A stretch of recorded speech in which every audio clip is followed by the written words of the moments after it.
Hey guys, Panic Knife here with theawfulgamer.com, and today I'm going to be exploring the brand new, because it actually got patched and changed. It just got changed back to what it was supposed to be, but Terror from Beyond Hard Mode in Star Wars The Old Republic. Okay, so this boss is a bitch in that it's an extremely long fight. It took us in this video, or this clear, I believe it took us 15 minutes to beat the boss. That's with all the phases and all that. So I'm gonna cut it up a little bit just because there's not that much to talk about. You do a lot of mechanics multiple times. I'm gonna start off by talking about DPS. As DPS, the first thing you do, obviously you're gonna be going on your tentacles. You're gonna want to break up your raid into two groups. This is for 8-man, of course, but you want to break it up left and right because there's gonna be two tentacles popping out: one tank, one healer, two DPS, etc. So as DPS, you're gonna start out by DPSing down the tentacle and keeping your eyes open. You need to make sure that you're, swiveling your camera around, listening to your raid, that sort of thing. If you're on the basically one DPS is going to stack on the tentacle, the front of it, whereas your tank's going to be towards the back to avoid the cleave from hitting the raid. But the other DPS hopefully arranged. Well, it would have to be arranged, but hopefully you have a second DPS that's ranged, so he can sit back and place what you can see as the acid spit away from the raid. Obviously, sometimes it will, it'll end up making it so that you'll get hit by it anyway, which, yeah, it is what it is. You have to deal with that sometimes, but that's pretty much the positioning setup for the first half here. Now, what you're going to need to do is keep yourself on a swivel so you can see when ads come up, because sometimes it's difficult for one person to take down the ads. The ads are these unstable larvae. You need to make sure you take them down before they reach the tank, because they're going to be basically heading towards whoever has aggro at that point. If you don't take them down, it's a one-shot kill and you're pretty much wiping. The second mechanic, and this is new to the non-loot pinata mode, is it's the Hypergate vortexes. If you see those little that little ball over there in the screen right now, that's the Hypergate vortex. Basically, it will pull in one raid member, I think 5 times, and then it'll kill them. It has very little hit points. As long as DPS peels off and kills those things, shouldn't be a big deal. Now the trick with these tentacles is that you're going to want to make sure that you kind of get them down at the same time. So this isn't really a raid you're going to be able to do without vent or without insane awareness of everything else that's going on in the raid. So pretty much just make sure that both of them are down below 10% when you kill them, and it should be no big deal. The last little trick to this one is that after you take down the tentacle, you're gonna make sure that the larva walk between you, so don't let them hit you. If they hit you, they will attack one random raid member, and it makes it pretty tough for healers. Now with the first phase, the tanks, because that's pretty much DPS for this first phase. Tanks are pretty much just going to make sure that they tank the boss away from the raid. He'll do a cleave if you don't do that, and that's kind of a pain in the ass. Makes it harder for the healers, and they're going to need a little bit of, they're going to need a little bit of help going into the second phase as it is, so don't make their life any harder. If you are a healer on this fight, heal people.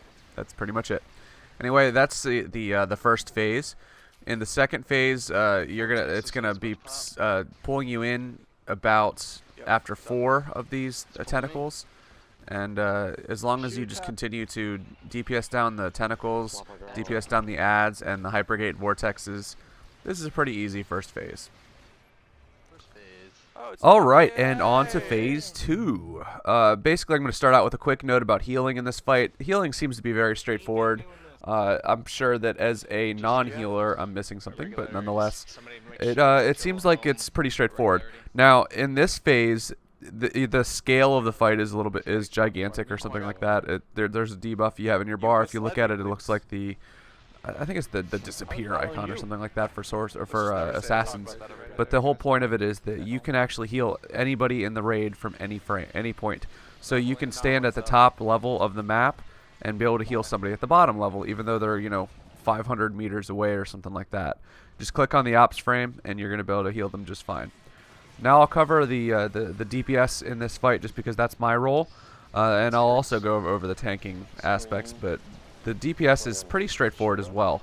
Basically, your job in this whole little encounter is that you're going to be taking down the Tentacles and then taking down the Hypergate Irregularities. We're gonna, if you're looking at it right now, you're watching me take down the Tentacle. I'm gonna go to the one on the right first, just because, you know, for shit's sake. But as you hear us freak out there, basically the whole gist of what's going on right now is that we're alternating between attacking the Tentacle and then moving out when Slam is cast. Make sure you have your cast bars on. That makes this a whole lot easier. When he starts channeling Slam, jump to a safe platform, then jump back, continue to DPS. You're going to have one, if you're doing it the way we are, if you have pretty decent DPS. We had one DPS stay onto the higher level of the platforms so that whenever the anomalies are spawned, that person just clears those up and lets the other 3 DPS continue to DPS down the Tentacles. The Irregularities are, I think they have something like 10 to 15k health. They're not a big deal. You're going to want your burst your DPS on those things because you want to take them down pretty quickly. They'll cast several times during the Tentacle phases, and they take them down, and then you proceed to the next phase. It's pretty simple. Now, you're seeing right now that one of the big differences since they fixed the encounter, these things weren't spawning before. They're called Hypergate Irregularities. You need to make sure that you spread out, and DPS will, or, you know, healers will take down the ones that are on their platforms. DPS will go through and take out the other ones. You're going to want to go from platform to platform and just kill them. I think they have, like, again, like 15k health, and they're not difficult to take down, but if you don't take them down, they will put out raid-wide damage. As you're seeing, I'm getting hit by one on another platform, so that's a pretty big deal. You need to make sure all of them are taken down, and that's pretty much it. Then when all these things are dead, you'll go into the next phase, which is yet again a Tentacle phase. There are 3 Tentacle phases in this, and then a soft enrage, so I'm going to go and cover the tanking at this point.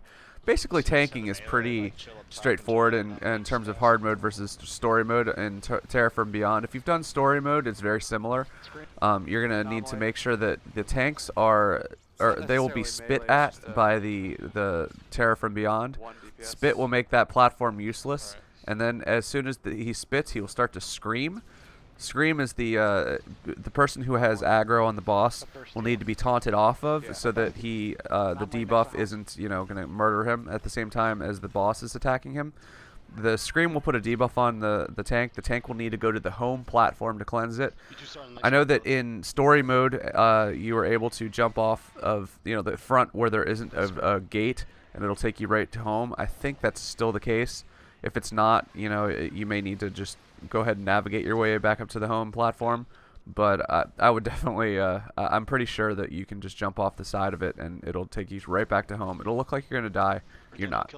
So the biggest thing in this second phase of the fight is you need to make sure you know where you're at. The mini-map is the only really way I can navigate this stuff. It's very difficult to kind of figure out where you're going from platform to platform. They don't always seem like they're, you know, high, mid, low, or anything like that.